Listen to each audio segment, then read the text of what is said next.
Súper, podemos comenzar, ya son las 7 en punto, así que arrancamos. Les damos la bienvenida a todos los que nos están viendo, a los que nos van a ver y sobre todo a nuestras panelistas, que ahorita las voy a presentar, y a nuestro proveedor de evidencia, Álvaro Chirino. Quiero darles las gracias por aceptar la invitación a las chicas. Y bueno, voy a hacer así muy brevemente un repaso de lo que es la iniciativa en democracia. Nuestro objetivo es contribuir a un debate público informado, ¿no? Un debate político informado, valga la redundancia, a partir de información objetiva y medible, ¿no es cierto? Los invitamos a los que nos están viendo a revisar nuestra página web www.endemocracia.bo. Ahí ustedes van a poder encontrar información estadística sobre los temas más relevantes que le interesa a la gente, estadísticas de diagnóstico de cómo está la situación del empleo en Bolivia, la economía, el medio ambiente, etcétera.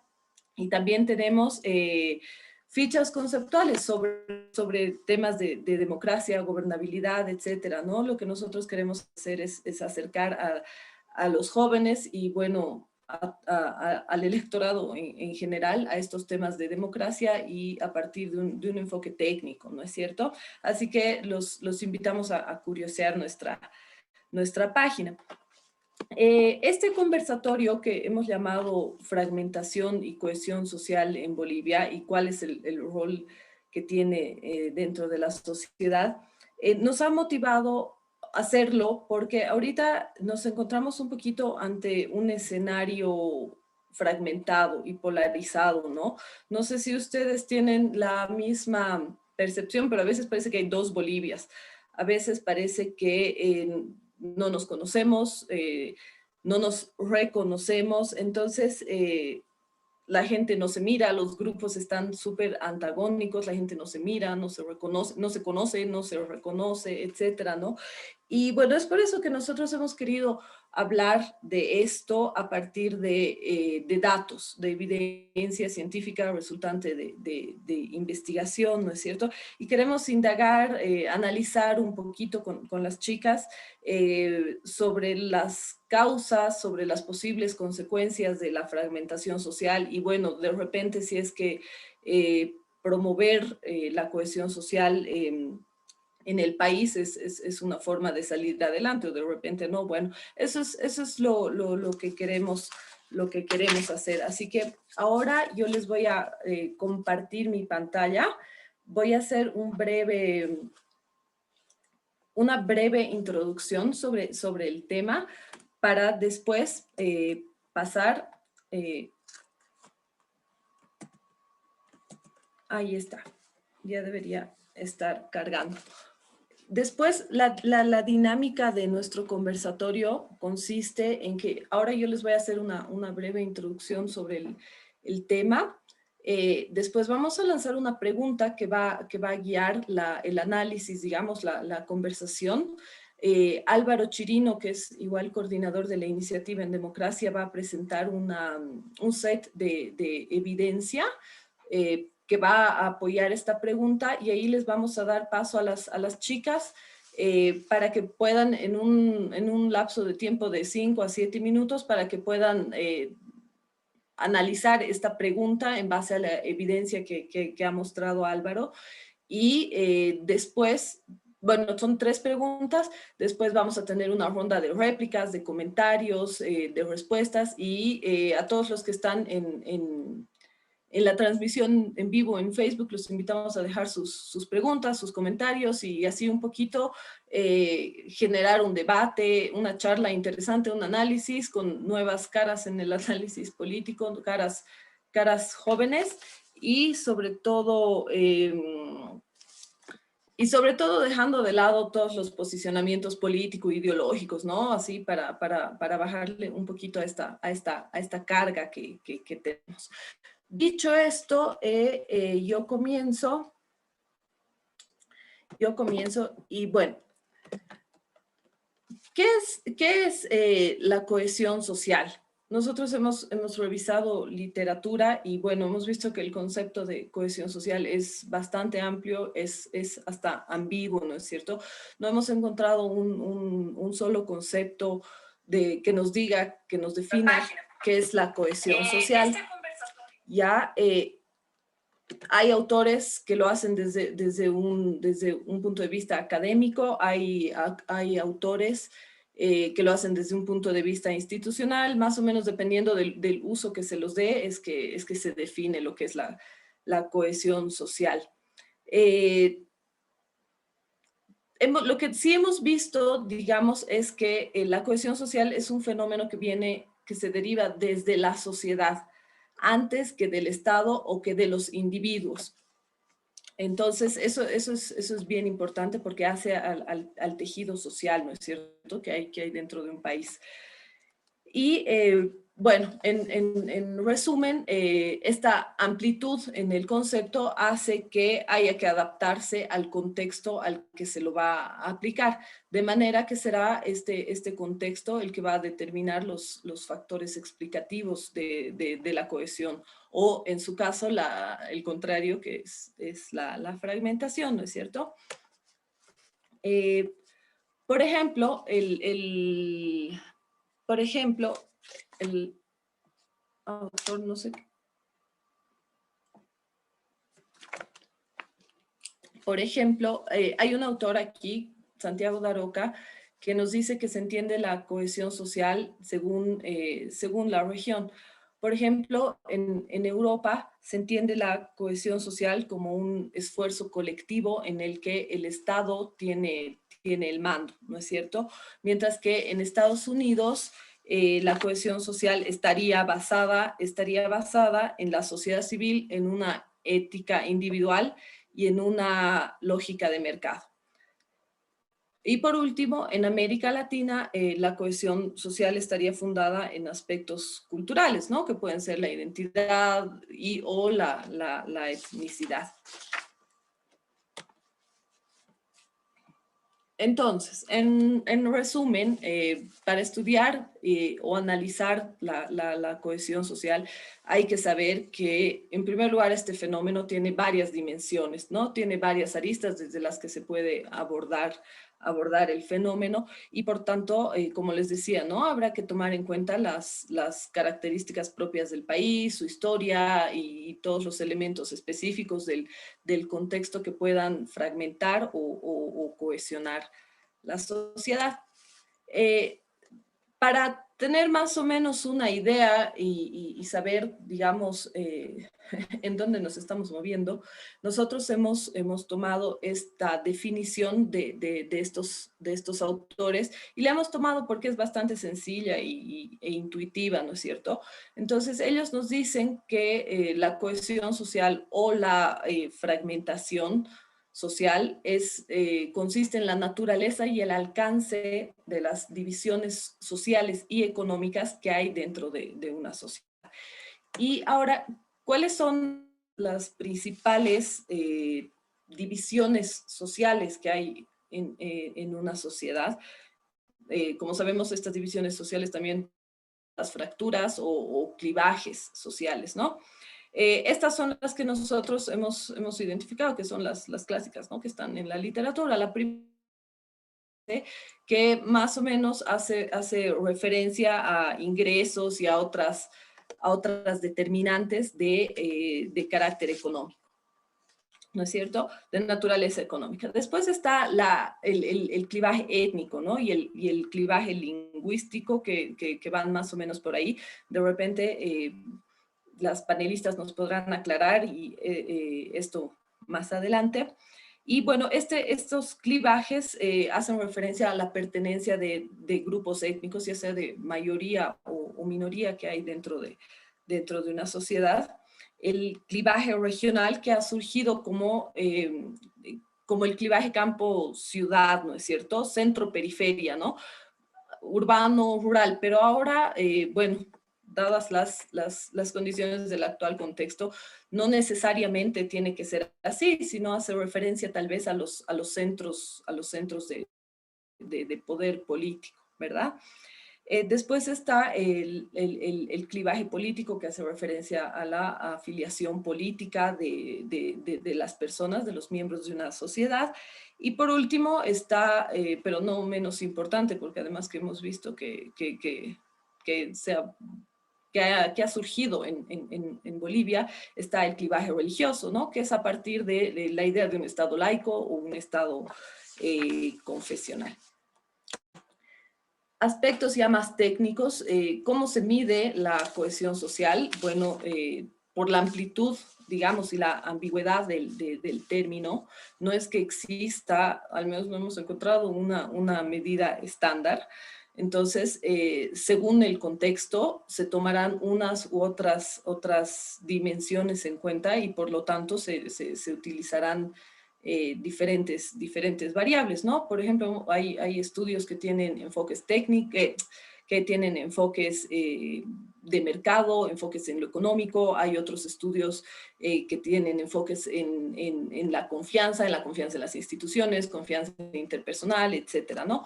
Lo que nosotros hemos hecho para generar la evidencia ha sido tomar un poquito de cada uno de estos factores que ahorita les voy a mostrar, que creemos se adecúan a nuestra realidad, pero que bueno, eso también lo van a estar comentando nuestras panelistas.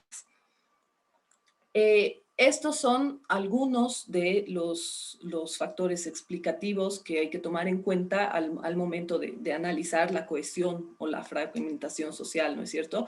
Está esta dimensión económica, donde vemos aquí estas variables que se pueden analizar. Y bueno, hemos encontrado literatura que nos dice que hay una relación entre la desigualdad y la conflictividad, ¿no? Entonces, por ejemplo, países con menor grado de desarrollo económico tenderán a tener mayores niveles de conflictividad. Después está la dimensión político-institucional, donde hay una de las variables es, por ejemplo, la participación política, ¿no? Hay una relación entre participación política y toma de decisiones. Esto se llama eficacia política y esto es, por ejemplo, la sensación de que yo puedo influir en la toma de decisiones o de que yo le importo al sistema político o está tomando en cuenta mis necesidades y mis demandas, ¿no es cierto? Entonces, a mayor participación política, diríamos, se puede promover la cohesión social o viceversa, o la relación inversa, ¿no es cierto? Lo mismo con cohesión social y confianza institucional. Hay una correlación ahí según la literatura. Después están estos otros factores, lo social. Bueno, aquí tenemos estas variables que se pueden analizar. Hay una relación entre la cohesión social y todas estas variables de la dimensión social. Y por último, como les decía, lo étnico-cultural, ¿no es cierto? Donde entra la existencia de grupos étnicos, de diferentes grupos étnicos en una sociedad y la existencia de diferentes lenguas. Ahora, ¿por qué creemos que es importante analizar estos fenómenos? Estas son, a partir igual de una revisión de la literatura, estas son algunas de las consecuencias de la fragmentación social dentro de una sociedad. En un sentido de causa y efecto, creo que esto es importante decirlo, ¿no? O sea, causa-efecto, como las correlaciones que les acabo de mostrar como ejemplo ahorita. Por ejemplo, como les decía, ¿no? Altos niveles de polarización van a estar ligados con la generación de tensiones, la generación de descontentos y, por tanto, conflictividad social. ¿Por qué?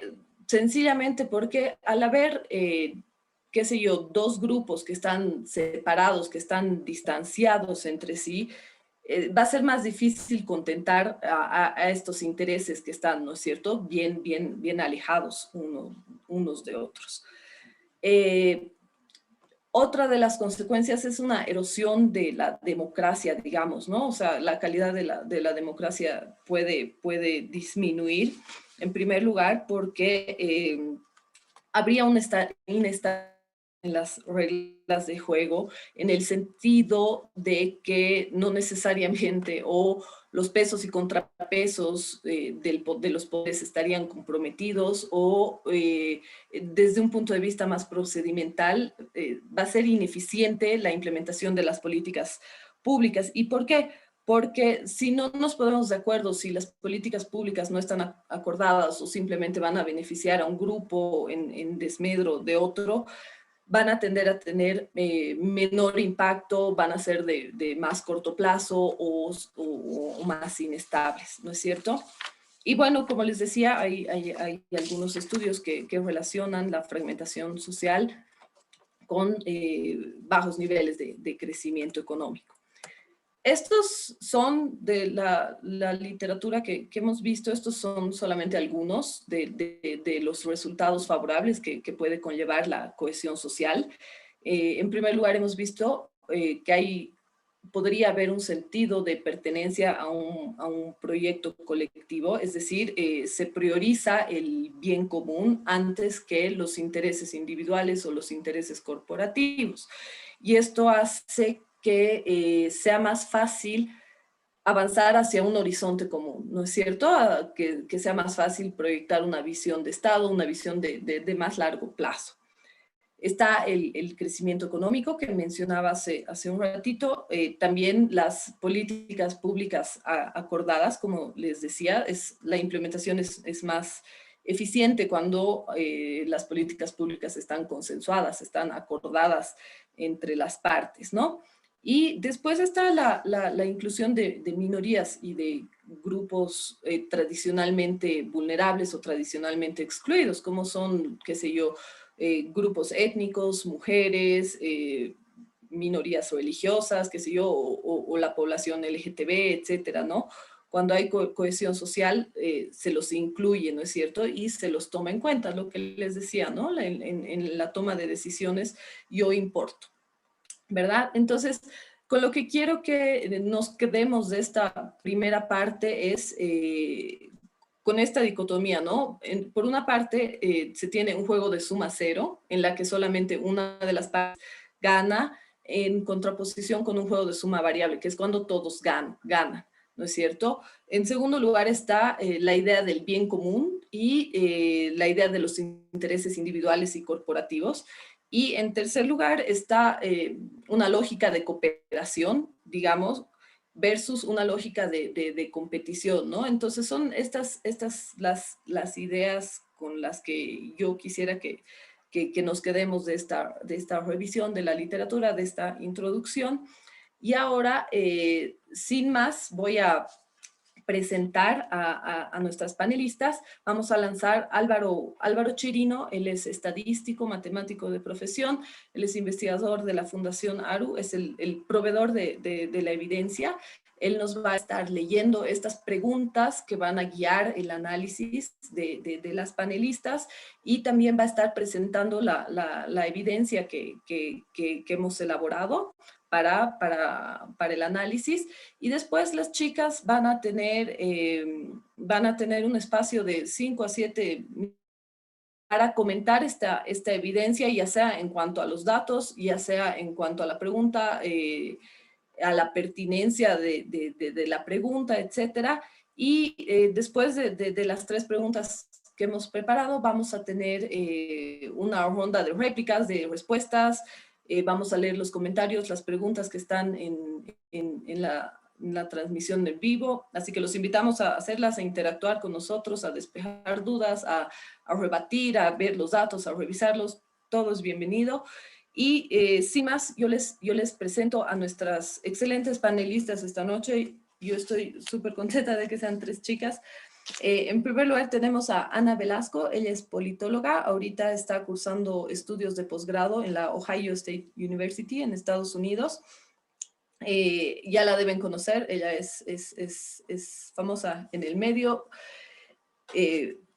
Tenemos a Flavia González, que es egresada de la carrera de Ciencias Políticas de la Universidad Mayor de San Simón en Cochabamba. Y tenemos a Jimena Condori, que es estudiante de 4º año de Sociología de la Universidad Pública del Alto. Les doy la bienvenida, chicas. Les agradezco por haber aceptado la invitación. Y con esto yo te doy la palabra, Alvarito, para comenzar.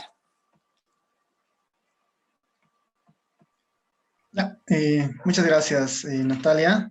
Buenas noches a todos y bueno, igual es un gusto poder compartir este espacio, un poco discutiendo sobre esta temática de cohesión social. Como dijo Natalia, yo les voy a ir planteando las preguntas y a partir de eso igual mostrándoles algunos gráficos, tablas, ¿no? Evidencia respecto a la pregunta que puede motivar un poco el diálogo. Tal vez ahí comentar que hemos tratado de buscar las fuentes más recientes, un poco vinculado a las preguntas y a las definiciones que Natalia comentaba al respecto. Y sí existen, digamos, algunas fuentes interesantes, tal vez un poco rezagadas, pero tenemos creo que una buena data relacionada a tiempos un poco más pertinentes, ¿no? Más actuales. La primera pregunta que planteamos para el conversatorio es, bueno, ¿qué factores podrían explicar la fragmentación social en Bolivia? ¿No? ¿Qué factores podrían explicar la fragmentación social en Bolivia? Entonces, a partir de esto, los gráficos que hemos ido preparando, ahí no sé si, Nata, ya.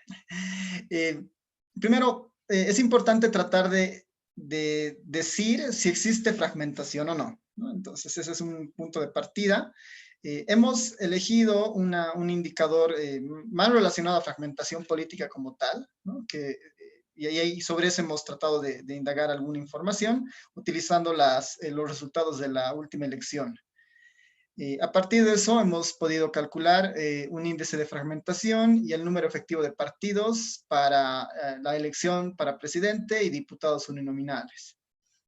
Por un lado, en la tabla tenemos en la segunda fila el índice de fragmentación, que está en ambos casos, tanto para presidentes y diputados uninominales, bordeando el 0,6, ¿no? 0,61, 0,6. Y tal vez este número efectivo de partidos, que igual puede ser interesante, que nos revela más o menos cuántos partidos efectivamente están en contienda electoral, ¿no? De todos los que se han presentado en las elecciones. Y ahí nos marca un número de 2.4, 2.5, ¿no? En ambos casos, ¿no? Que podríamos pensar que sí se ha incrementado levemente respecto a elecciones anteriores, pero que sí nos marcan que efectivamente hay dos visiones, al menos 2,5 visiones en cuanto a la oferta electoral, ¿no? Ese es un punto de partida en cuanto a esta primera tabla. Entonces, a partir de eso, tenemos ya los siguientes gráficos. Ahí, Natalia, por favor, si me puede dar una eso ya, gracias. Entonces, en las encuestas que hizo Jubileo para las encuestas preelectorales antes de las elecciones, incorporó bastantes preguntas interesantes que pueden un poco ayudar a modular este tema. Tal vez no se ve muy bien, muy claro las aristas, pero una de las preguntas que hacía en la primera encuesta, ¿no? Era cuál es la principal causa de los conflictos, ¿no? Y las personas podían elegir más de una opción, ¿no? Más de una opción entre las 8 opciones que ahí planteaba. En este gráfico uno puede ver que una de las principales causas de los conflictos que identifica la mayoría de las personas son los intereses políticos, ¿no? Como una de las causas principales, ¿no? Entonces esto de alguna manera puede corroborar de alguna forma que existe una polarización al menos o una fragmentación al menos política, ¿no? Las otras características están igual un tanto hacia el interés personal, digamos, partidario, dirigencial, y después todas están casi al mismo nivel, ¿no? Entonces, el interés político acá es como que el más fuerte, ¿no? En el siguiente gráfico vemos otra pregunta un poco en la misma línea, pero ya más orientada tal vez a estos temas que decían Natalia respecto a esta fragmentación, ¿a qué se puede deber, ¿no?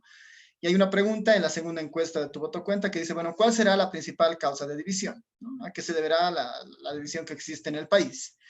Y la mayoría de las personas en esa encuesta dicen, bueno, la principal causa es división, es racismo y discriminación, ¿no? Siendo, bueno, entre las otras que están fuertes, las clases sociales, por ejemplo, que podría ser un tema de división social o un tema más de clases sociales, y bueno, Hay otra razón que sale como un punto fuerte, que bueno, ahí no nos explora más, ¿no? ¿Cuál podría ser otra razón? Y esto es las dos principales, ¿no? Y las otras están ahí repartidas, ¿no? El siguiente gráfico es interesante porque muestra la misma pregunta, ¿no? Principal causa de división, pero esta la hemos tratado de dividir para los dos grupos que pensamos que pueden marcar una línea, digamos, ¿no? Pensando que el movimiento al socialismo es el que ha ganado las últimas elecciones, tenemos la percepción de la principal causa de división de las personas que iban a apoyar al MAS en las elecciones.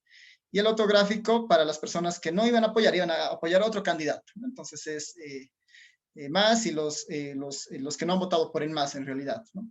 Ahora, en términos de intensidad, ¿no? Igual, el racismo y discriminación, ambos grupos identifican como una causa de división. Y la segunda causa, clases sociales, en ambos grupos, ¿no? Entonces, esto puede dar una idea de que en ambos grupos, por más línea política que existan, identifican la misma causa del problema, ¿no? La misma causa de la división. Con menor intensidad en algunos casos, tal vez, ¿no? Esto de racismo y discriminación lo perciben más las personas que apoyan al MAS, con menos intensidad las personas que no apoyan, ¿no? Son detalles que vale la pena ver, pero en términos de las causas principales se enfocan estas, básicamente, ¿no? Y bueno, sí creo que son esas más, ¿no? No sé si tenemos un gráfico más, Natalia, esa, ¿no? Entonces ahí, Natalia, te dejo, ¿no?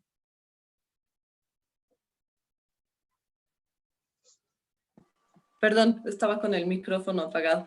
Eso es todo. Gracias, gracias Alvarito. Comenzamos entonces. Anita, ¿te animas a empezar? 5 o 7 minutos. Yo te aviso cuando sea el tiempo. Así que adelante, por favor. Excelente, mil gracias Natalia, mil gracias a todos, también a las personas de Democracia por la invitación y a las chicas por compartir este espacio conmigo. A ver, he anotado unas cuantas cositas. Antes de ponerme a analizar los datos que ha presentado Álvaro, creo que sí es importante aclarar que no siempre, o sea, es bueno que no siempre haya muchísima cohesión social, ¿no? O sea, no sé si es necesariamente bueno, pero sí es normal de que las sociedades tengan momentos de fragmentación, que tengan momentos de crisis, y creo que no es natural que esperemos de que las sociedades siempre estén como perfectamente armónicas y pacíficas y hermosas, digamos, ¿no? Los momentos de crisis y de fragmentación social son necesarios sobre todo para poder lograr cambios profundos y necesarios en la sociedad. Y lo que yo le añadiría, digamos, un poco a esta definición de cohesión social es que cuando esta fragmentación es muy sostenida y alargada en el tiempo, es decir, si el Estado no es capaz de cooptar esta fragmentación social y convertirla en cambio, ahí es cuando la fragmentación social se convierte realmente, digamos, en crónica y perjudica a las sociedades, ¿no? Pero sí advertiría de que sería bueno pensar de que no necesariamente es mala la fragmentación social o no necesariamente es súper deseable la eterna cohesión social. Eso por un lado. Por otro lado, ya yendo a los datos que nos presentaba Álvaro, cuando veíamos sobre todo la parte de la fragmentación política, esta idea de que hay como 2 partidos y medio y que la fragmentación está como en 0.6, o sea, están divididos casi por la mitad. Creo que se puede explicar en términos de que el sistema político y específicamente el sistema electoral boliviano no da muchos incentivos a la cooperación. El momento que un actor político muestra alguna señal de que puede quizás colaborar con alguien que no sea parte de su partido político o no sea parte de su grupo, digamos, electoral, es fuertemente castigado, ¿no? Como pasa, traidor y otras cosas peores que no se pueden decir por este medio. Y creo que el problema de por qué se genera esto es porque vemos las elecciones como una competencia, pero una competencia que, como decía muy bien Natalia al principio, es una competencia de suma cero, ¿no? Es decir, el que gana se lo lleva todo, es el campeón, es el que ha triunfado, entonces el otro es el perdedor humillado, ¿no? Y si nos damos cuenta, Bolivia está en una campaña electoral larga desde hace, bueno, para empezar el 2019, la campaña electoral ha empezado, digamos, a principios del 2019, con todos los conflictos, se ha alargado este año más. Pero si juntamos el hecho de que en 2016 hubo un referéndum, entonces estamos como en los momentos sin campaña electoral son poquitos, ¿no? Entonces estamos como muy bombardeados con esta idea de que siempre estamos en la competencia electoral y creo que eso reduce los incentivos a la cooperación, porque como el momento de la elección no tienes que cooperar y más bien tienes que ser súper agresivo para ganar la elección, nos cuesta salir de la mentalidad de competencia y meternos en la mentalidad cooperación. Finalmente, quería decir, a ver, aquí me he anotado. Ah, sí, algo que decía Natalia que me parece súper interesante a la luz de los datos que nos presentaba Álvaro, es que algo que sí creo que está pasando en Bolivia, que va como un poco en contra de lo que nos dice la teoría, es que la participación política no necesariamente en Bolivia significa eficacia política, es decir, los bolivianos participan un montón, no solamente en términos electorales, es decir, tenemos unos índices de participación electoral alta y no creo que se deba únicamente a que el voto es obligatorio, pero la gente no siente que el sistema, como decía muy bien Natalia, que le importamos al sistema, ¿no? Entonces, entre que vamos a votar, porque también hay marchas, hay huelgas, hay participación, estamos continuamente involucrados en política, activamente o quizás opinando en Facebook o peleándonos en nuestra casa o cualquier cosa. Toda esa participación, toda esa inversión política que hacemos no nos trae réditos. No, el sistema no está funcionando de tal manera que premia, digamos, nuestra participación política. Entonces creo que eso genera mucha frustración y nos lleva a esos gráficos que nos mostraba Álvaro de, sobre todo, el tema del racismo y la discriminación está frustrando mucho a la gente, ¿no? Tenemos una ley contra el racismo, del racismo contra la discriminación, tenemos, digamos, herramientas cómo luchar con esto, pero la institucionalidad no está funcionando. La única forma de participar es vía conflicto y eso termina agotando y termina fracturando justamente la cuestión social. Entonces creo que esos son, sí, los primeros apuntes que yo quisiera ofrecer. Gracias, Anita. Súper interesante. Ahorita vamos a volver a todo esto. Jimena, no sé si te animas a continuar y después seguimos con Flavia. Igual, 5 a 7 minutos. Adelante, Jimena, por favor. También listo. Muchas gracias a todos. Muchas gracias por la invitación. Bueno, pues lo que considero que para responder a esta pregunta, antes debemos indagar de las causas de la fragmentación social en Bolivia. Entonces, para esto considero que previamente es necesario que evidenciemos la existencia real de ese problema que ha existido y que existe quizás actualmente.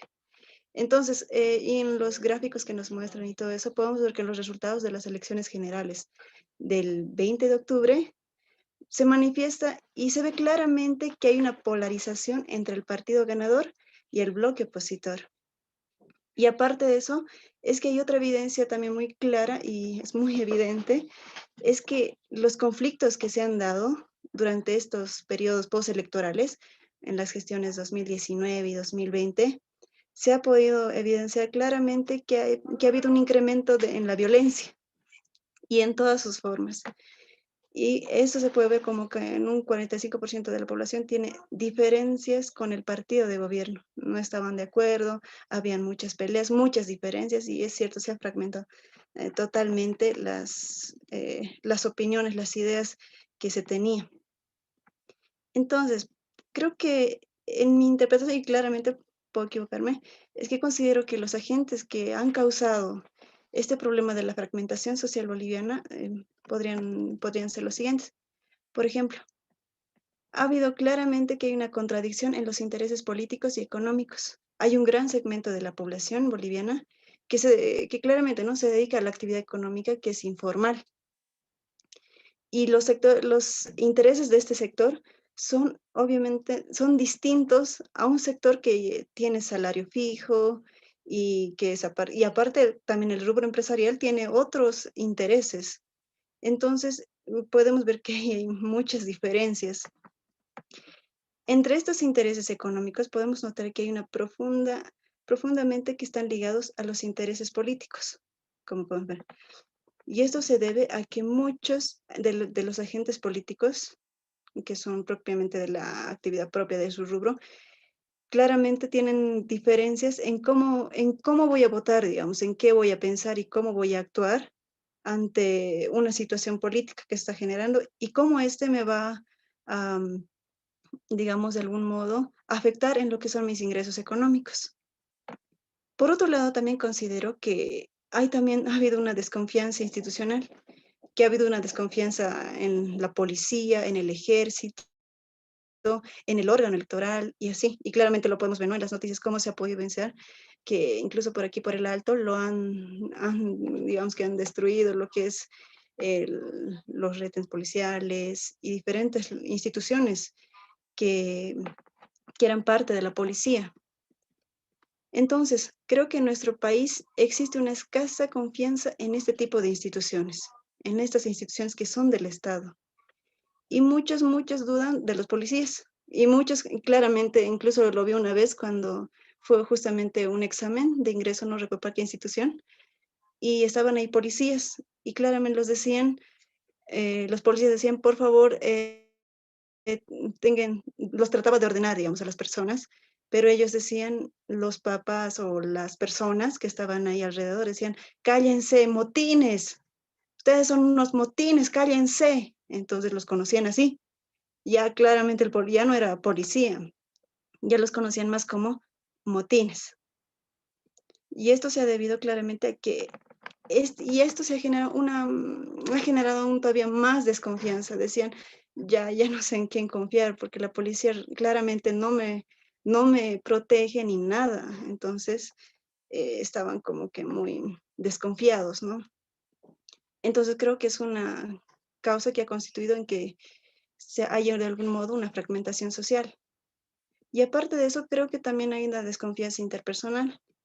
Es decir, que de algún modo existe una profunda desconfianza acerca del accionar de los grupos con pensar diferentes. Es decir, un grupo piensa distinto, tiene una idea distinta de qué es lo que quiero, qué es política y diferentes. Y hay otro grupo también que piensa distinto, entonces hay un choque ahí de pensamientos y también de algún modo ven que de algún modo puede verse vulnerado lo que es el Estado de Derecho y de la institucionalidad. Por otro lado, también creo que ha habido, como claramente lo mencionaba, ¿no? La anterior expositora, en cuanto a las contradicciones étnicas, lo que se podría decir que es el racismo. Entre estas, por ejemplo, puede decirse que este ha sido algo muy fundamental en el discurso indianista, como se puede ver, como en las figuras de Felipe Quispe, quien planteaba una sociedad donde no gobiernen los caras, como se dice, ¿no? Y el control del poder político pase a los que son menos favorecidos, como por ejemplo el sector indígena, como los indios, digamos. Entonces, y claramente también se puede vencer esto cuando a veces habían debates donde estaba Felipe Quispe y ingresaban, digamos, así como ahorita reuniones de Zoom, y ya empezaban a bombardear con cosas muy feas. Y, claro, varias veces les ha tocado a varios intelectuales indianistas, cataristas, pasar por este tipo de problemas, ¿no? Donde incluso les trataban de cállense, y entonces les empezaban a insultar, a decir cosas muy feas, y esto porque había este choque de ideas, ¿no? De que no podían aún encontrarse. Y también claramente se puede notar en ahí esas diferencias ideológicas que existen. Y estas diferencias se puede ver que se pueden ver en un campo social. En nuestro país, por ejemplo, hay diferentes proyectos de Estado y sociedad.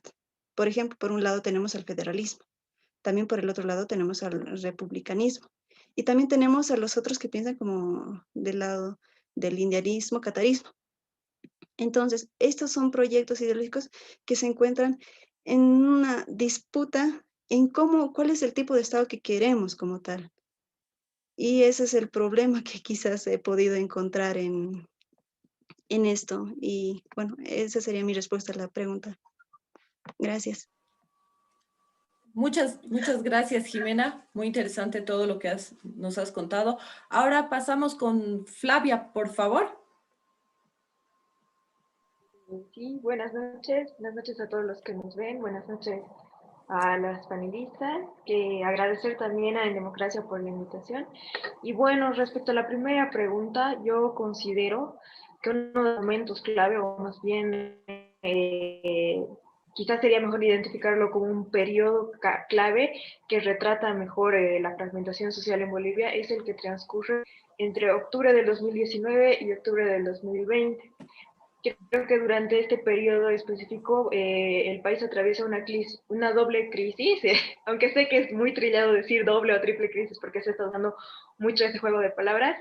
Creo que existe una crisis política e institucional en la que, bueno, tenemos elecciones presidenciales fallidas, tenemos una movilización urbana que rechaza las elecciones de 2019, gobierno de transición, tenemos enfrentamientos como los de Guayani y Sencata, tenemos toda clase de declaraciones de parte de las autoridades de transición y tenemos a la pandemia que se instala justo por encima de todos esos conflictos que estábamos viviendo ya. Y bueno, todos estos acontecimientos, el otro, han estado como que quitando esa delgada manta que cubría las profundas desigualdades, los profundos conflictos que todavía tenemos en Bolivia, ¿no? Y en primer lugar está el tema económico, que se ha maximizado por la pandemia. Ha hecho evidente, ha hecho que sea visible que un gran sector de la población boliviana lucha cada día para sobrevivir, está muy ligada a la economía informal. Ahora, en el aspecto político institucional, tenemos un gobierno que ha tenido que enfrentar, bueno, diversos cuestionamientos, ha visto su situación agravada por el tema de la pandemia y encima una candidatura de por medio, bueno, toda esta serie de cuestionamientos, todo lo que ha sucedido, también instala en la sociedad, en nosotros mismos, ciertas dudas, ¿no? Como lo decía ya Jimena, existe confianza. Y quizás otro punto que también hay que mencionar es específicamente el conflicto étnico, pues vemos que en la encuesta de Tu Voto Cuenta, este aparece como la principal causa de división según los encuestados, siendo el inmediato siguiente el de las clases sociales.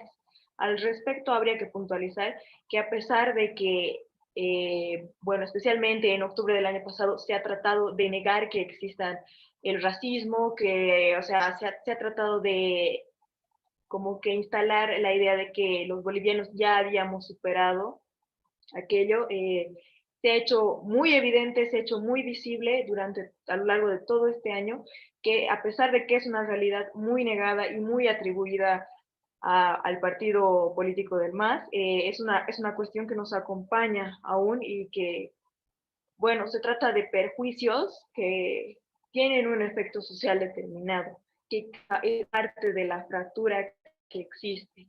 Y no solamente el tema relacionado con la etnia, sino también lo que sucede con Santa Cruz, la disputa que existe por ser el centro del poder político y económico, y eso está reflejado en una candidatura como la de Luis Fernando Camacho. Existen estas profundas fracturas, existe desigualdad económica, existe este tema de las diferencias étnicas muy profundas que, bueno, podemos verlo desde distintos puntos de vista, desde distintas realidades. Yo no lo había visto tan de cerca como Jimena, pero ahora puedo confirmar, digamos, ciertas cosas que tal vez voy a ir profundizando en lo que respecta a la pregunta número 2. Bueno, esa es mi opinión, esa es mi participación respecto a la primera pregunta. Muchas gracias, Flavia. Muchas gracias a las tres chicas, muy interesante. Yo quiero redondear un poquito todo lo que ustedes han dicho y rescatar varios puntos muy importantes que han hablado. Anita hablaba sobre o sea, que no necesariamente la cohesión social permanente es posible o buena, digamos, pero sí que cuando hay una fragmentación social crónica, ahí es cuando me imagino hay que prender los foquitos rojos, ¿no es cierto?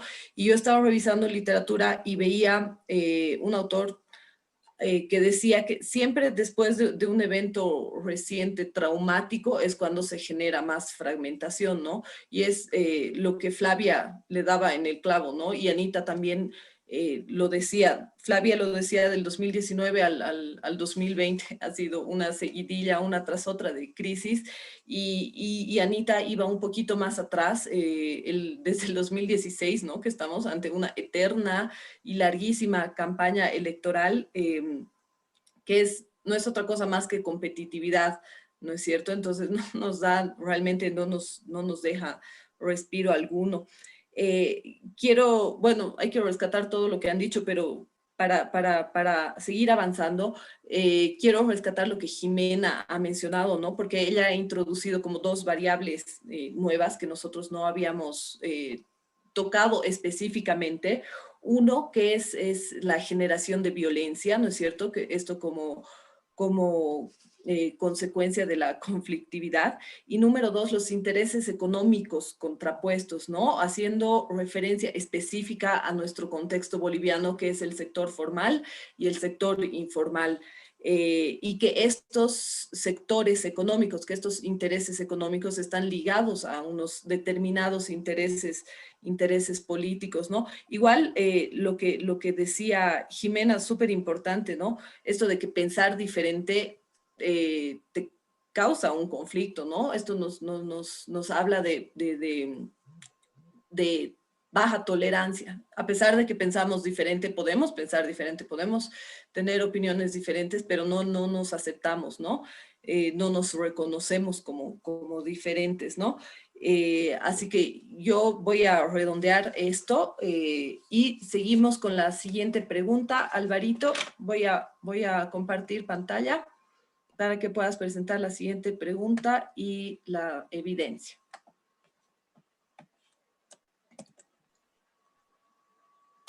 Ok, gracias Natalia. Bueno, igual, ya pensando que estamos de alguna manera ratificando que existen indicios de una fragmentación, al menos política, basada en las características que mencionaban los panelistas, la siguiente pregunta planteada es, bueno, ¿cuáles son las principales consecuencias de esta fragmentación en el país? ¿No? Esa es un poco a priori aceptamos que hay cierta fragmentación y la idea sería, bueno, ¿cuáles son las consecuencias de que esto suceda? A partir de esto, igual hemos ido buscando algunos datos que puedan orientar a ver por dónde pueden estar estas consecuencias, y utilizando la segunda encuesta de Tu Voto Cuenta, que justo pregunta, mencione cuál es la confianza que tiene hacia diferentes instituciones en un rango del 1 al 7, ¿no? Donde 7 es mucha confianza y 1 es poca confianza o nada, ninguna confianza en realidad, para las distintas instituciones, ¿no? Ahí está el Tribunal Supremo Electoral, la policía, los medios de comunicación, la Iglesia Católica, ¿no? Este sería básicamente el promedio de confianza que han declarado los informantes respecto a esas diferentes entidades, en una escala de confianza de 1 a 7, ¿no? Ninguna de estas entidades supera el umbral de 4, ¿no? La más cercana es la Iglesia Católica, que está bordeando el 4 con la confianza más alta, pero no así, superando la media, digamos, o bueno, el punto de confianza alto al menos, digamos, ¿no? Gran parte se queda muy cercano al 3, ¿no? La más baja es el gobierno nacional en ese momento, ¿no? Que sería el anterior gobierno que está actualmente. Y bueno, la mayoría está rondando el 3, ¿no? Pensaríamos que es una primera consecuencia, ¿no? La falta de confianza en las instituciones. Una de las posibles consecuencias a esta fragmentación, ¿no? Lo siguiente, que igual es algo llamativo, es que igual en la segunda encuesta de Tu Voto Cuenta introducían la pregunta respecto si creían que se iban a respetar los resultados de la elección, ¿no? Si creían que se iba a respetar los resultados de la próxima elección. Esto lo igual hemos partido respecto al apoyo o no apoyo al MAS, ¿no? Las personas que han declarado que iban a apoyar al MAS y las personas que han declarado que no iban a apoyar al MAS. En ambos grupos, ¿no? En ambas poblaciones,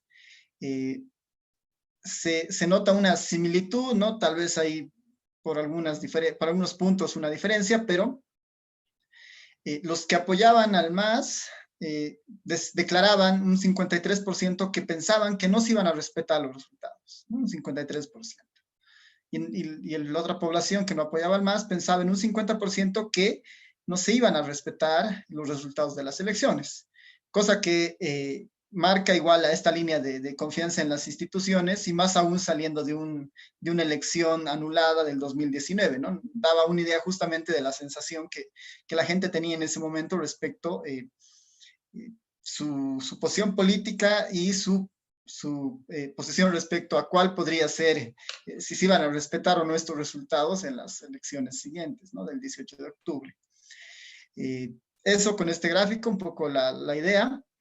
El siguiente gráfico valida un poco la idea de que estamos, lo que dijo Ana, lo que dijo Flavia, es que estamos en un constante periodo de conflictividad, ¿no? Hemos tratado de acercarnos a esta idea mediante el Google Trends, respecto a qué es lo que la gente busca, ha buscado por lo menos desde el 2015 hasta el 2020, algunas palabras claves como bloqueo, como de alguna manera marcha o protesta, bueno, y también está la opción ahí de paro, ¿no? Estas líneas medio violetas, ¿no? Es la palabra paro, ¿no? Que son las más altas, ¿no? Que tienen justamente picos muy, muy puntuales, ¿no?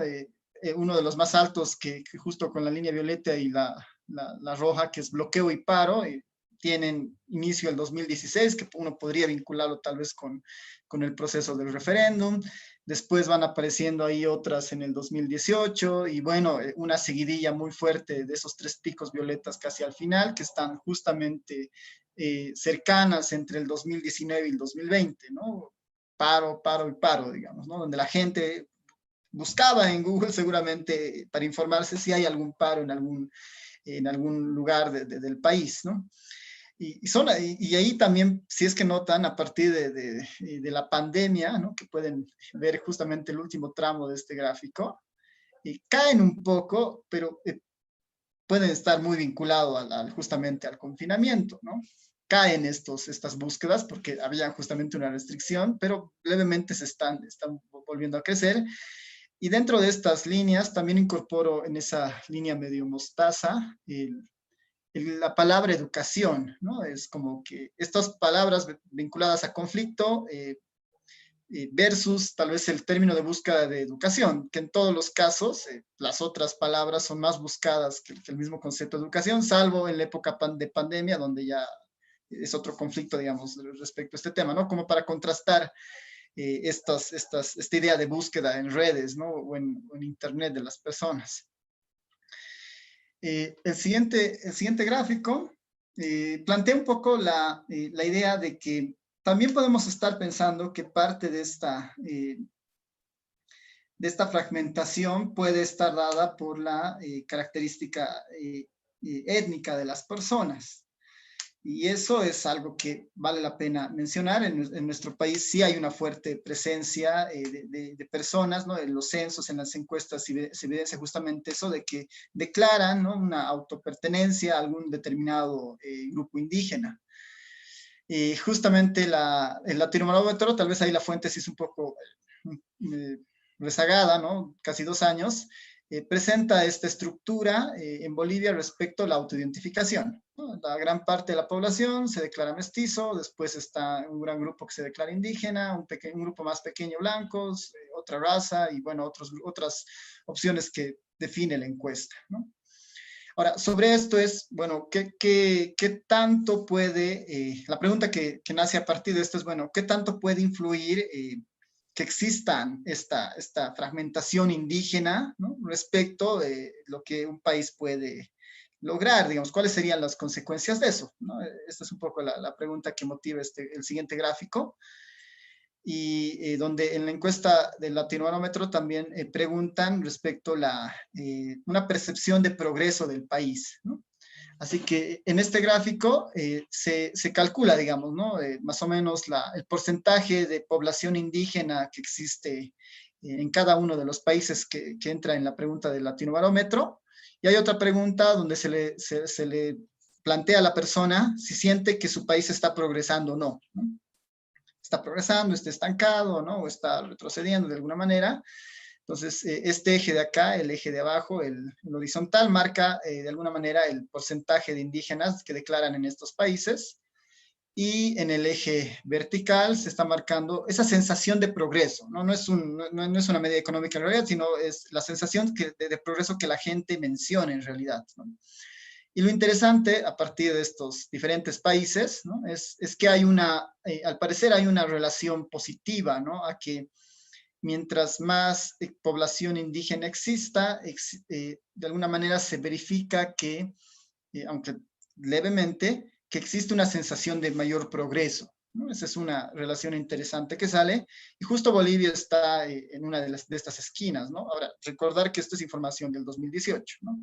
Bolivia, al parecer, es el país que declara mayor, se declara más la gente, digamos, como indígena respecto a los otros países, ¿no? Bordeando seguramente el 30%, y a la vez es la población donde casi el 45, ¿no? Cerca del 50% de las personas declara que el país tiene una sensación de que el país está progresando, ¿no?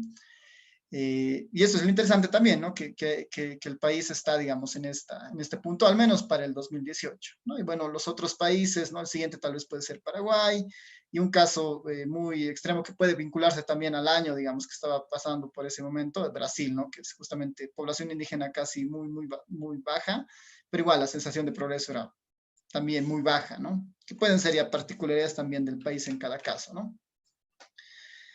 Y bueno, creo que esos son los gráficos, bueno, la evidencia preparada para esta pregunta. Gracias.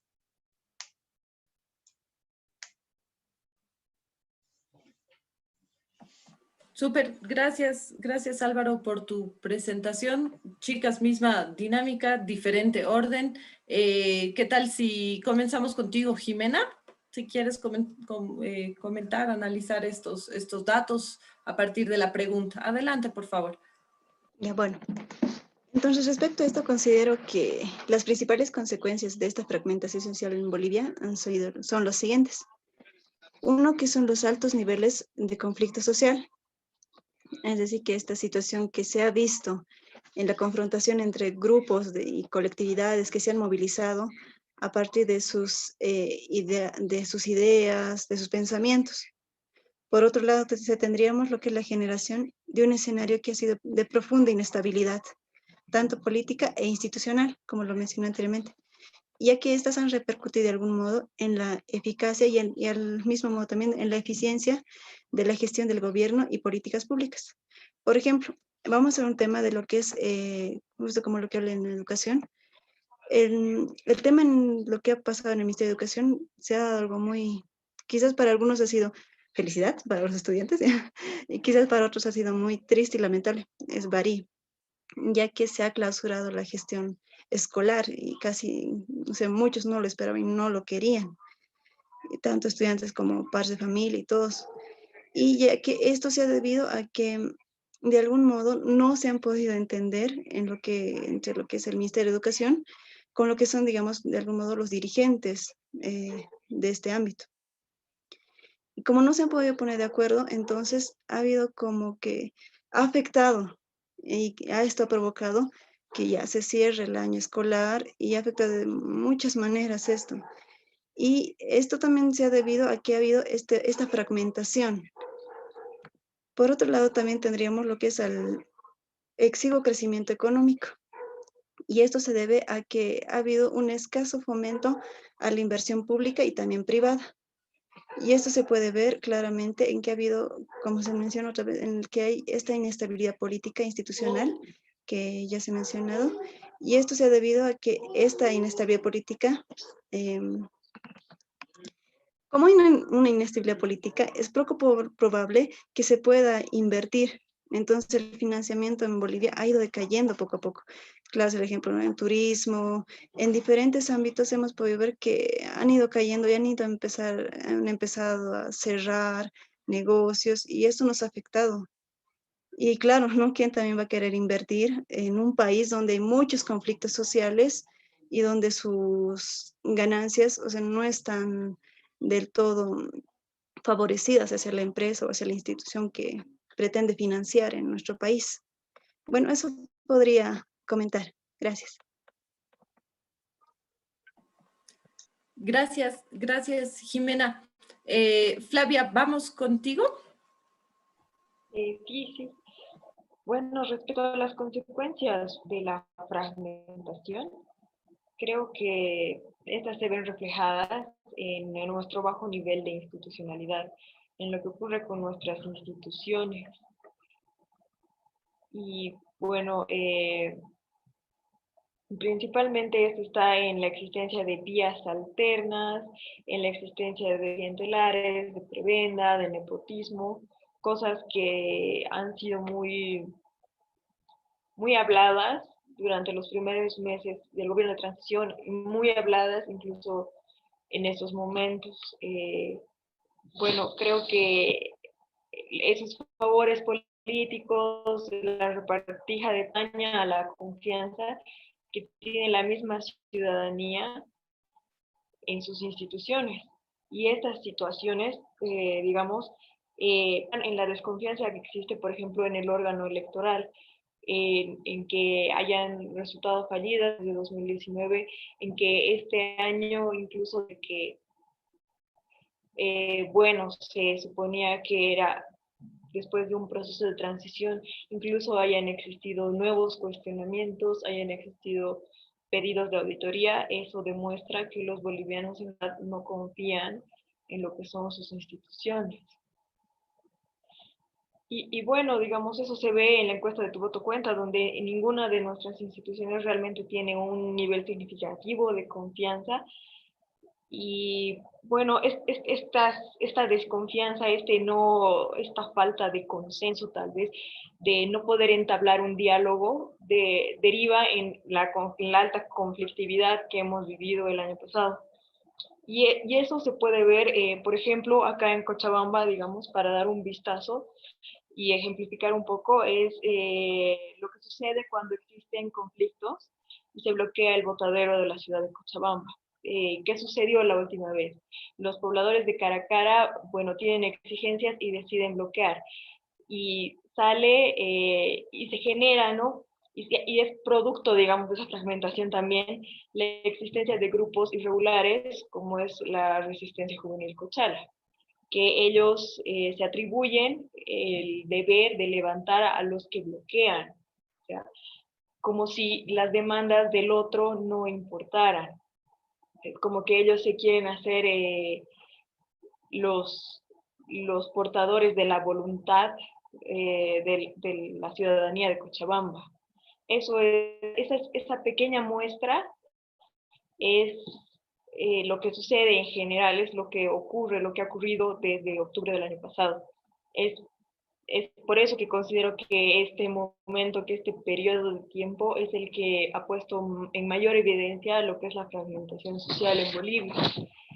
Bueno, eso sucede, no solamente sucede con el botadero, ha sucedido cuando el año pasado trataban de llegar las organizaciones sociales trópico al centro de Cochabamba. Ha sucedido cuando colectividades de la zona sur de Cochabamba intentaban llegar hasta el centro de la ciudad.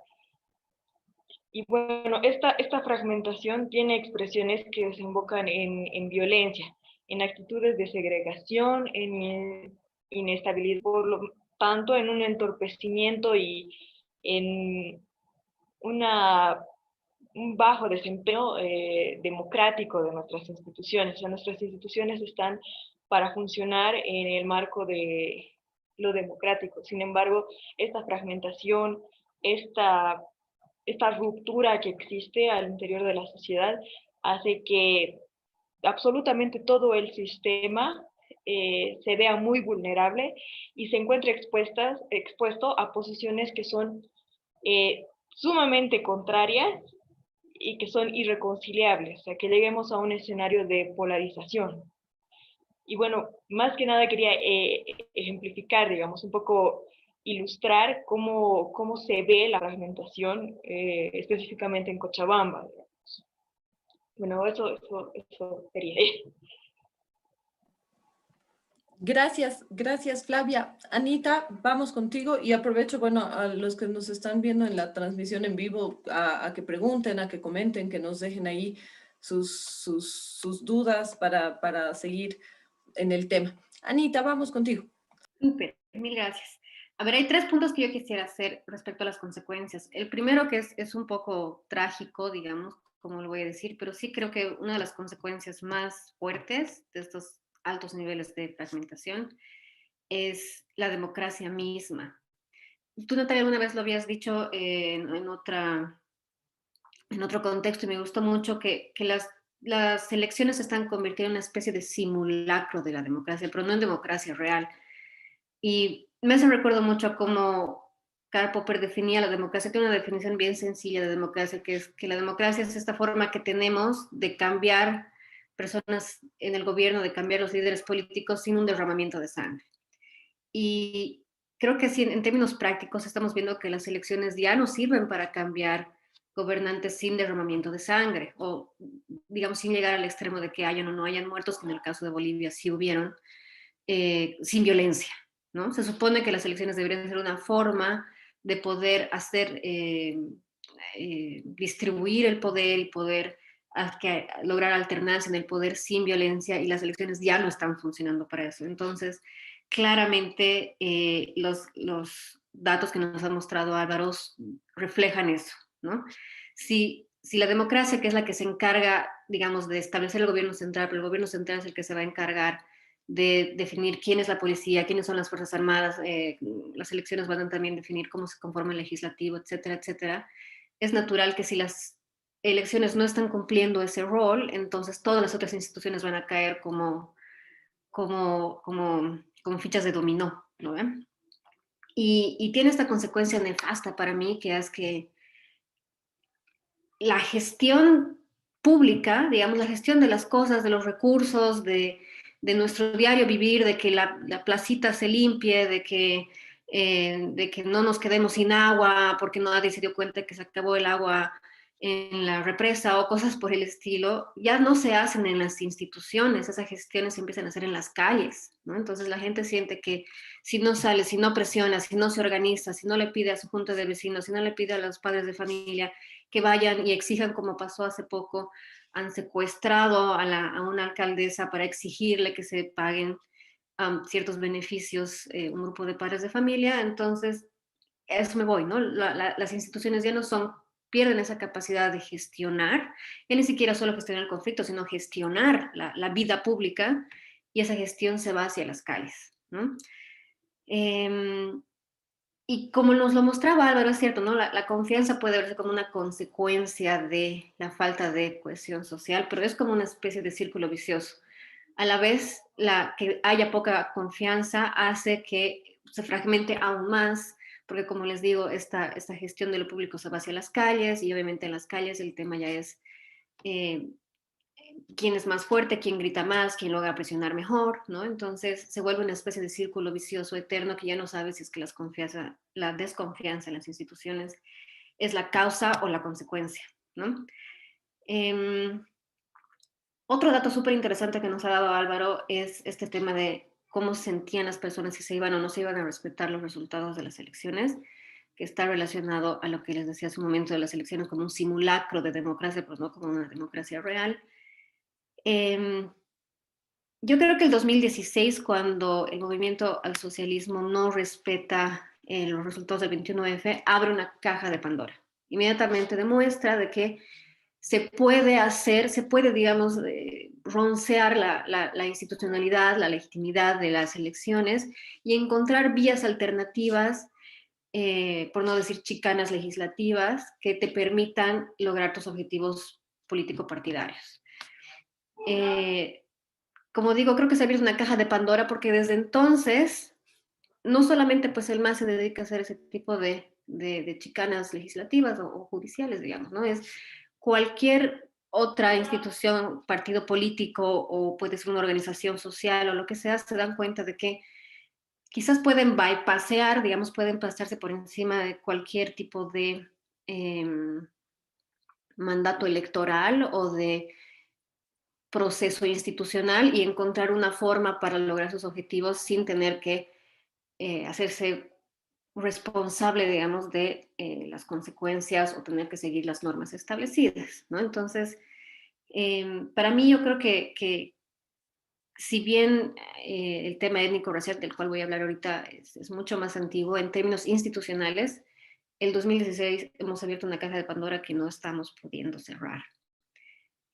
Sobre el tema étnico-racial, lo único que yo quisiera apuntar es que el tema de etnicidad y raza o autoidentificación, la autoidentificación, es decir, cómo yo creo, quién creo que yo soy, es bien distinta a la heteroidentificación, es decir, cómo los demás creen que yo soy, ¿no? Entonces, por eso vemos como que todo el mundo dice, la gran mayoría dice soy mestizo, porque nadie tal vez siente, bueno, una gran parte de la gente siente que no puede categóricamente decir soy blanco o soy indígena, una buena mayoría dice que es mestizo, pero eso no quiere decir que como las personas se ven a sí mismas, tenga una correlación perfecta en cómo las personas te ven, ¿no? Y la discriminación y el racismo parte mucho de cómo te ve el otro, no de cómo te ves tú mismo, ¿no?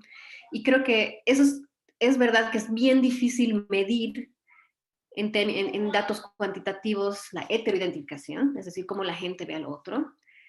Pero creo que cuando hablamos de discriminación y racismo, la autoidentificación no te sirve de mucho, lastimosamente. Un apunte chiquito sobre el tema de la confianza en las instituciones. Es chistoso como se pregunta solamente sobre la Iglesia Católica. Y creo que Natalia, tú hacías un buen apunte al principio de este conversatorio, que religión empezó a tomar un rol súper importante. El hecho de que haya una separación iglesia-estado no ha significado nunca que haya una separación política-religión. Y creo que hay otras iglesias que juegan un rol importante que no son solo las católicas, o otras actitudes religiosas que no tienen que ver necesariamente con la institucionalidad de una iglesia, ¿no? Entonces, sería chistoso sería interesante ver si es que lo abrimos y no solamente nos preguntamos sobre la iglesia católica, sino incluimos iglesias evangélicas o incluimos espiritualidades indígenas, cómo la gente responde a niveles de confianza en ese sentido. Creo que el rol que ha jugado Chi como un candidato religioso relacionado a las iglesias evangélicas es un rol no menor que deberíamos empezar a analizar pronto. Y finalmente, un dato que no está presente, pero que yo les sugiero que sí deberíamos tomar en cuenta para temas de ver las consecuencias y además ver a futuro cómo sanar heridas, son las consecuencias de la salud mental, ¿no? Al principio las chicas hablaban muy bien de esta seguidilla de conflictos, pandemia, muertos, crisis económica, crisis social, crisis política, que no es gratis. A nadie, yo creo que ningún boliviano ha salido del 2019 y del 2020 totalmente cuerdo, ¿no? Hay un fuerte impacto de esta conflictividad ya en las subjetividades de las personas a nivel individual. Y si queremos pensar en proyectos futuros de reconciliación, no podemos dejar a un lado el estado de la salud mental de las personas relacionadas a la conflictividad y a la fragmentación social. Entonces sí sería una batería de datos que sería interesante explorar en miras a una posible reconciliación. Muchas gracias, Anita. Nos has volado la mente con todo lo que dices, como siempre. Jimena nos decía al principio y nos traía de nuevo, ¿no? Así una palabra que hacía falta, ¿no? Que es confrontación. Y lo que me ha gustado que ha dicho Jimena ha sido un ejemplo buenísimo, esto de la educación y de la clausura del año escolar, porque cuando tienes dos partes o cuando tienes una política pública que no es acordada, bueno, ahí tienes un juego de suma cero, independientemente de lo que ha pasado por detrás, entre telones, etcétera, y de cuáles han sido los intereses. Ahí está el ejemplo de una política pública totalmente no consensuada, ineficaz, inestable y bueno, que no se sabe, ¿no es cierto? Y que no se sabe qué es lo que va a pasar, o sea, que ha sido el ejemplo perfecto, creo yo. Flavia ha hecho hincapié sobre la falta de confianza en las instituciones como un factor determinante, ¿no? de esta fragmentación social que ahorita está bien latente en el país. Y ahí ha mencionado algo como el caudillismo, ¿no es cierto? Que Anita en la anterior ronda hablaba como parte de nuestra cultura política, ¿no? Entonces creo que es bien importante tomar en cuenta eso al momento de analizar estos fenómenos, nuestra cultura política. Y ya más como en el caso de Cochabamba, más específico, una consecuencia que Flavia ha mencionado es el surgimiento de estos grupos irregulares, ¿no? Que se atribuyen funciones que no les corresponden, ¿no es cierto? ¿Y por qué? Porque las instituciones legal y legítimamente establecidas para ello no lo están haciendo. Entonces, bueno, ahí la respuesta es este grupo irregular, ¿no es cierto? Que ha habido en Cochabamba. Después, bueno, Anita, hablábamos sobre causas estructurales y causas más de tipo coyuntural, ¿no? Esto coyuntural, la democracia, que al final, bueno, la democracia es solamente un ejercicio al que vamos, bueno, al que deberíamos ir cada 5 años, pero bueno, últimamente vamos más seguido, pero que ya no está funcionando, ¿no? Que ya ha perdido su esencia de reemplazar a los líderes, reemplazar al gobierno de una manera pacífica, ¿no es cierto?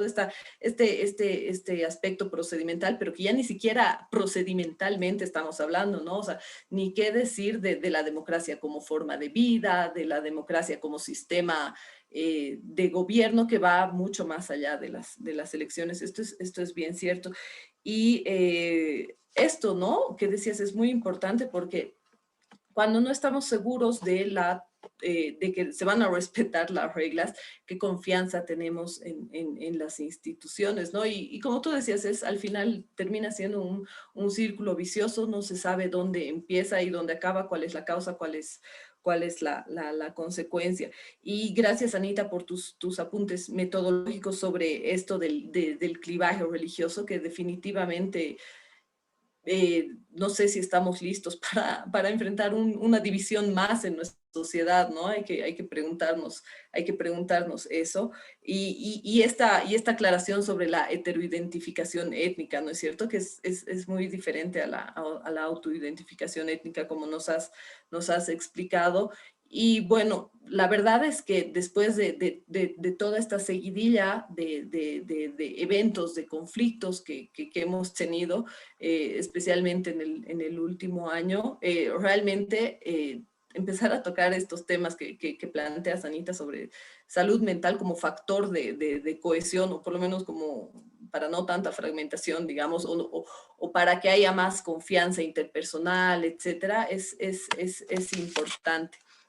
Con esto yo acabo esta ronda y bueno, les voy a compartir mi pantalla para la última pregunta, que es sobre la que vamos a reflexionar un poquito, ¿no? Y aquí no tenemos un set de data, digamos, propuesto, pero si ustedes, chicas, nos pueden ayudar a ver qué data, qué fuentes de información podemos encontrar, sería maravilloso. Pero si no, la idea es reflexionar un poquito por qué puede ser favorable para una sociedad como la boliviana promover la cohesión social, si es que ustedes consideran, digamos, que sería favorable, ¿no? Así que con esta pregunta, que es la última, ya cerramos. Y para cambiar un poquito el orden, Flavia, comenzamos contigo. ¿Por qué crees que sería importante promover la cohesión social en una sociedad como la nuestra? Bueno, yo pienso que promover la cohesión social en una sociedad como la nuestra favorecería a la consolidación de nuestra democracia, que bueno, es muy joven todavía, es muy reciente y necesita ser consolidada. Necesitamos que no, que la democracia no solamente sea el ejercicio democrático de ir y emitir nuestro voto, sino de participar en las decisiones, de ver cómo podemos ser una ciudadanía más activa.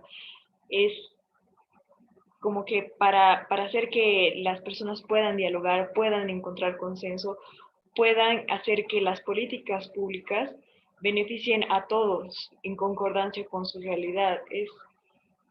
Está todo muy ligado con ese tema de mejorar la calidad de cómo vive la colectividad.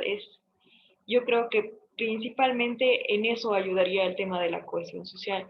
Sin embargo, tenemos que reconocer también que vivimos en un país que es bastante conflictivo, que tiene muchos conflictos todavía, tiene muchas, muchas cosas que resolver y que quizás no se puedan resolver porque están inscritos en nosotros. Es muy complicado pensar en un momento de cohesión social, porque además la democracia también implica eso, la confrontación de ideas, no, en que se tienen que construir los consensos, en que se tiene que construir el diálogo. No sería muy natural una cohesión social completa o duradera, ¿no? Sino que es un tema que se lo tiene que ir construyendo y que es, bueno, parte del ejercicio democrático también, de establecer diálogo, de establecer puentes, de establecer, yo creo personalmente, una ciudadanía activa, que las personas se relacionen con sus instituciones y puedan lograr estas reivindicaciones que se puede lograr solamente, como lo decía Ana, a través de las movilizaciones, pero que esto pueda hacerse de una manera institucional, que podamos fortalecer la institucionalidad boliviana. Creo que eso es a lo que en lo que nos podría favorecer a los bolivianos el tema de la cohesión social. Súper, gracias Flavia. Jimena, pasamos contigo en la tercera y última pregunta. Está bien, gracias. Bueno, pues para esto creo que esto es algo muy importante y sí considero que sí debemos promover lo que es la cohesión social en nuestro país y esto va a resultar favorablemente para el progreso y desarrollo de Bolivia. Entonces creo que es necesario que debemos aclarar quizás esa idea de progreso y desarrollo y que esta no necesariamente se refiere a aquella búsqueda inalcanzable de fines y metas que sean ajenas a la nuestra. Y a veces cometemos ese error, digamos, de buscar una meta que es ajena a nuestra realidad. Entonces, lo que considero que debemos hacer es que, como hay una ausencia de cohesión social, y además no tenemos digamos, una matriz que articule esta posibilidad de construcción de unas metas y aspiraciones que sean comunes de toda la sociedad boliviana, el progreso y desarrollo se va a tornar claramente inviables.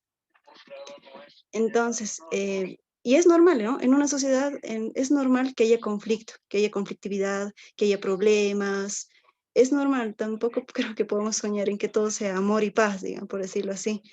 Entonces, pero el problema es cuando esto se vuelve ya en una enfermedad, en algo patológico ya, como por ejemplo cuando se dice, ya, se ve a alguien de la derecha y le dicen, ah, tú eres el cara, tú eres esto, tú eres el que es el vendepatria, tú eres el pitita, tú eres, o sea, se le empieza a tachar de muchas cosas.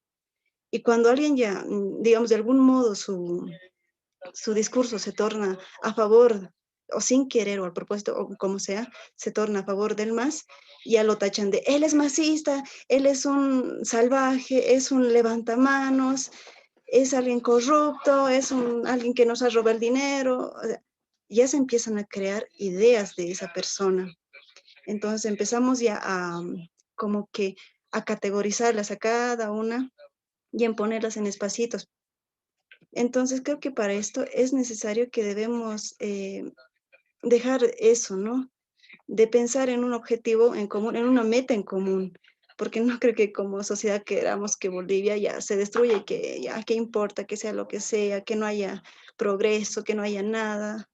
Entonces creo que la idea es aquí que sí necesitamos que progrese nuestro país, pero pensando siempre en nuestra realidad, en nuestro contexto, en nuestras metas que queremos alcanzar como tal, como sociedad, en una meta en común. Entonces lo que considero que debemos hacer es que debemos reencontrarnos nuevamente y tener esa apertura, ¿no? Debemos conocer ese mundo que hay del otro. Por ejemplo, como le dicen, ¿no? Conocer ese mundo de los aras y también conocer ese mundo, como se les conoce, de los indios, indígenas, como quieran decirlo. Entonces, conocer ambos mundos, porque cada mundo tiene cosas muy buenas, rescatables, también tiene cosas muy malas que no son rescatables, ¿no? Entonces, creo que debemos conocer esos mundos que son parte de Bolivia y que ambas tienen cuestiones muy interesantes. La ideología aymara tiene cuestiones muy importantes, muy interesantes que se pueden rescatar. También por el otro lado, igual existe lo mismo. Y que debemos, creo que, tomar muy en cuenta eso de que las realidades son distintas. Y que eso de que nos conozcamos y que nos aperturemos a distintas ideas, vamos a poder de algún modo encontrar una meta en común y que nos permita progresar, digamos, y poder llegar a una meta que esté acorde a nuestra realidad, a nuestra sociedad como tal. Bueno, eso podría decir. Gracias. Súper, gracias, gracias Jimena. Anita, contigo, ya para cerrar esta ronda. Súper, mil gracias. Me voy a poner un poco distópica, o sea, voy a intentar proponer un escenario feo para intentar mostrar por qué es importante invertir en cohesión social y no es solamente una bandera, digamos, como decían muy bien las chicas hace un rato, donde una situación utópica, donde todo el mundo se ame, se adora y todo paz y tranquilidad. Después de todo lo que hemos discutido, creo que nos queda bien claro que no hay instituciones sólidas en Bolivia, ¿no? Entonces, ¿qué pasa cuando se cae la institucionalidad? ¿Qué pasa cuando no hay normas, o sea, no hay instituciones que hagan respetar las normas?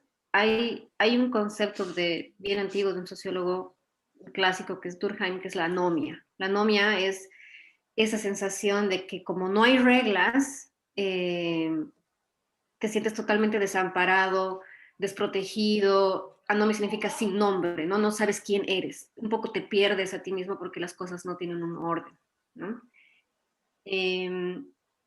Como no hay reglas o no hay instituciones que hagan valer las reglas que se han, digamos, pactado en una constitución, en un aparato judicial, se convierte en una especie de selva donde la ley es la supervivencia del más fuerte, ¿no? Entonces, la consecuencia inmediata de la supervivencia del más fuerte es la migración. Es decir, hay gente que dice, no puedo vivir aquí, es mucho para mí, no quiero esto para mi familia, me voy, ¿no? Entonces van a empezar a ver fuga de las mejores personas, las que pueden generar cohesión social, las que pueden generar conciliación, las que pueden hacer algo, van a ser las primeras en irse, porque son esas personas las que van a sentir esa anomia, a las que más les afecta que no haya una sociedad ordenada. Entonces creo que podrían haber olas de migración grandes de personas que simplemente pierdan la esperanza en el país y prefieran seguir su vida y la vida de su familia en otras partes. Obviamente la migración es costosa, lo que quiere decir que quienes se van a quedar van a empezar las personas más vulnerables, las que menos dinero tienen, las que menos condiciones tienen y las que se van a quedar a ser las víctimas, por decirlo así, de estos que son los más fuertes, los que se van a quedar a hacer la pelea no institucional, digamos. ¿Verdad? Entonces, eso va a profundizar las brechas que ya hay, las brechas económicas, sociales, de educación, se van a profundizar muchísimo más, ¿no?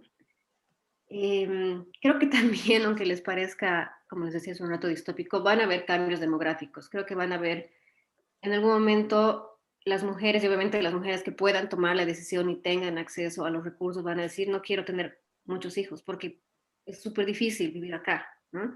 ¿Por qué voy a tener 2, 3, 4, 5 hijos como tuvo mi mamá o como tuvo mi abuela si es que no hay estabilidad económica, si es que esto es muy conflictivo y me da miedo que mis hijos estén en la calle, etcétera, etcétera, etcétera, ¿no? Entonces, cuando hay un cambio demográfico de este tipo, donde son las mujeres las que reducen su nivel de fertilidad, también hay cambios súper importantes a todo nivel, ¿no? Cambios económicos, cambios del bono demográfico, van a haber personas más viejas, menos personas jóvenes, etcétera, etcétera. Entonces, es importante tomarlo en cuenta. Y como último punto, creo que es todo este escenario va a generar incentivos para la radicalización. Es decir, ¿quién se va a querer quedar? Es el que gana de este tipo de escenarios. Los que más ganan de este tipo de escenarios son las personas que se benefician de esta radicalización de la política, ¿no? Ahora, la radicalización de la política, vuelvo a lo que decía la anterior vez, tiene un costo muy importante para la salud mental. Porque cuando tú vives bombardeada por personas que te dicen, como muy bien decía Jimena hace un rato, ¿no? Este es lo peor, es pitita, es cara, es lo peor, o este es masista, cuando ya tenemos todos esos adjetivos, y los escuchamos constantemente, ya no lo vemos solamente en las noticias o en nuestro celular que los podemos apagar, sino lo escuchamos en nuestra casa, en la calle, en el colegio, en la universidad y en todas partes, termina teniendo un impacto en nuestra salud mental. Y o nos radicalizamos, es decir, o nos unimos a los radicales, o nos convertimos en sus víctimas, ¿no? Entonces, sé que estoy mostrando un escenario súper pesimista y distópico, pero creo que es importante mostrarlo así, concretamente, para decir qué podría pasar aquí en unos años, ¿no? Y en términos de datos, creo que sí, ver intenciones de migración, ver cambios en las decisiones de fertilidad de las mujeres, ver sensaciones de anomia en los ciudadanos, ¿no? ¿Qué tan, y eso ya hay algunos datitos al respecto de qué tan seguros se sienten en su sociedad, qué tan protegidos o qué tanta certeza tienen de las cosas, digamos, en su sociedad, nos puede ayudar a tener algún proxy para entender este tema de la anomia.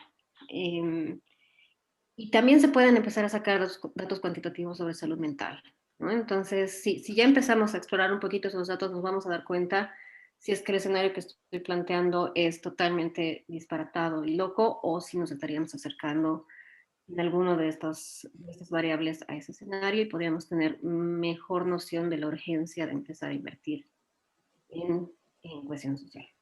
Eso es, Natalia, mil gracias. Muchas gracias, Anita. Flavia nos hablaba de la consolidación de la democracia más allá del voto, ¿no? Lo que hablábamos igual en la anterior ronda, que ya ni siquiera la versión procedimental de la democracia estaría funcionando, mucho menos aquella que va más allá del voto, ¿no?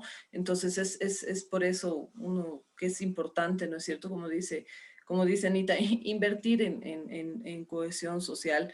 Me ha gustado que han sido bastante realistas, tanto Flavia como Anita, ¿no es cierto? Con estos escenarios de que no se va a poner así como estamos, no es que se va a poner mejor en la medida en que no tomemos de repente las